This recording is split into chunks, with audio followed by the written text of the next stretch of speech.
Hello, this is the first gluten-free challenge question and answer video, and I have some of your questions here, so let's get to it. The first question that I got is about sweeteners, and this person says that they've always known that white sugar is bad for you, but is their understanding that honey, maple syrup, agave nectar, etc. essentially play the same havoc on your body, meaning that your body reacts pretty much the same way to all of them when it comes to blood sugar spikes, etc.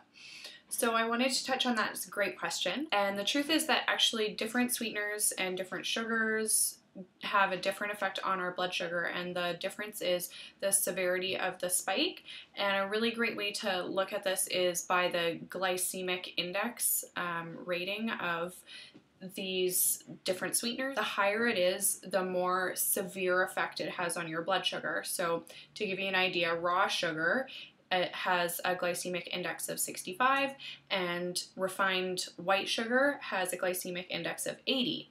Coconut sugar has 35, raw honey is 30, table honey that would come in a squeeze bottle is 75, maple syrup, good quality maple syrup is 54, agave can be anywhere from 15 to 30 depending on the quality. Stevia is 0, it has no effect on the blood sugar, and xylitol is 7. Truvia is another sort of version of stevia, but it's not pure stevia. It also has additives in it, so keep that in mind.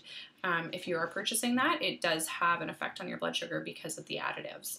So as you can tell from that explanation, each different sweetener is going to have a different effect on your blood sugar, and that's why in the recipes that I post and most recipes that I recommend, I use coconut sugar, stevia, or raw honey is another great option.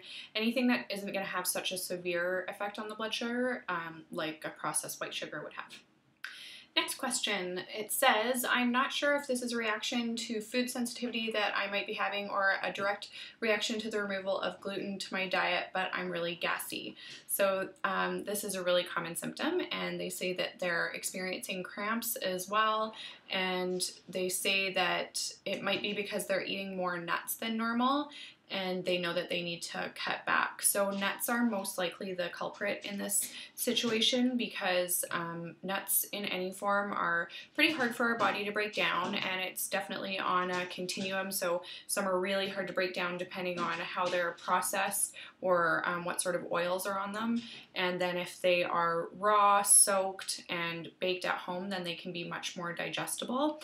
The problem with the processed ones is the oils that are on these nuts a lot of the time will go rancid, and you can't smell if they've gone rancid, and that is going to wreak havoc on your digestive system.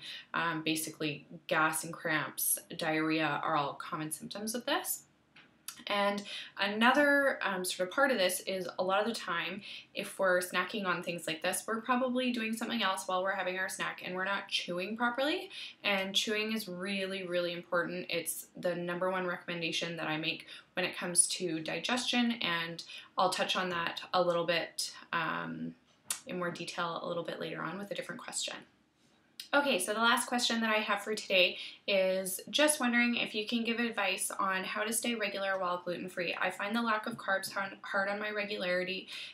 Are there any supplements other than magnesium citrate or laxatives that you recommend for regularity? So a calcium magnesium supplement could be helpful in this case, but what I would do is look at your diet first. So there's 3 things that we need to take into consideration when we want optimal digestion and good healthy bowel movements. And the first one is fiber, second one's water, and the third one is healthy bacteria. So fiber, there's 2 different types of fiber that we need in our diet. The first one is soluble and the second one is insoluble. Soluble fiber can be found in nuts, seeds, fruit, vegetables. Depending on how fibrous, most vegetables and fruits have both soluble and insoluble fiber. And insoluble fiber is most noticeable in vegetables like celery because it has that fibrous texture that you can taste. That's an insoluble fiber that is essentially going to work to help brush out your colon and keep it clean and keep everything moving along. It's going to be a bulking agent, so that's really important to have as well. Water is pretty self-explanatory. I think that everybody should be drinking at least 2 liters of water per day. It's different for everyone, but water is really essential to proper digestion and proper passing of waste through the body. If you are dehydrated, your digestion will not work properly. You need water to make everything move smoothly.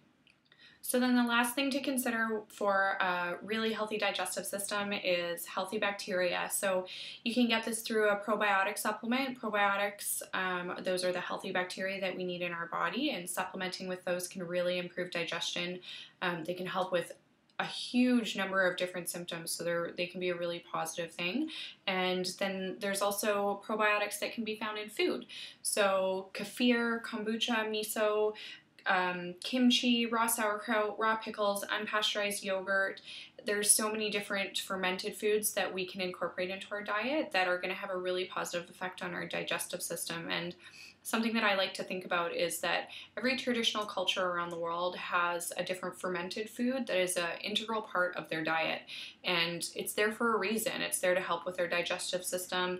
It's there to keep them healthy, and it's been part of their diet for thousands of years. So there's no reason for us to ignore that knowledge, and we should be thinking about that and incorporating a fermented food or 2 or 3 that we like and eating those on a daily basis if possible. Finally, if there is a case of constipation, there is a sort of a natural remedy that you can use, which is a mixture of olive oil and lemon juice. But I just want to put a warning on that to say that it can be quite aggressive. If you're considering doing that, please use the law of minimum dose. Only start with a very, very small amount. If you don't find that there's an effect, then try a little bit more. Have patience, drink a lot of water, and consult your naturopath or a nutritionist. Email me if you want to do this, and I'd love to offer my insight. Lastly, I just wanted to talk about chewing as promised earlier in the video, and I just want to bring light to this because I think that it's so important for our digestion.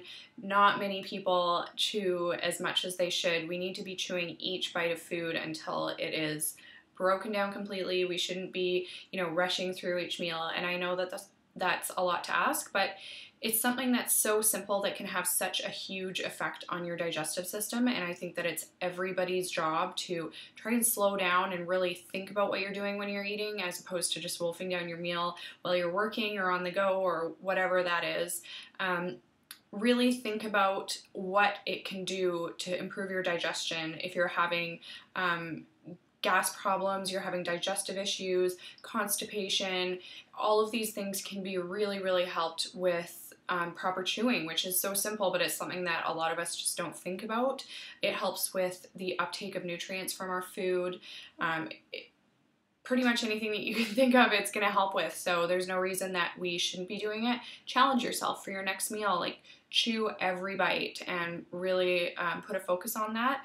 It's also my #1 recommendation for portion control. If you're having an issue with portion control, challenge yourself to eat each bite, chew each bite very thoroughly, and see if you're actually still hungry after the same amount of food as you normally are. A lot of the time you can cut your portions to 50% of what you're normally eating. You won't feel bloated and uncomfortable after a meal no matter what it is. If you chew it properly, it's going to be digested so much better, and you're just going to do so many good things for your body. So take that into consideration and keep the questions coming, and good work on your challenge, and stay gluten-free.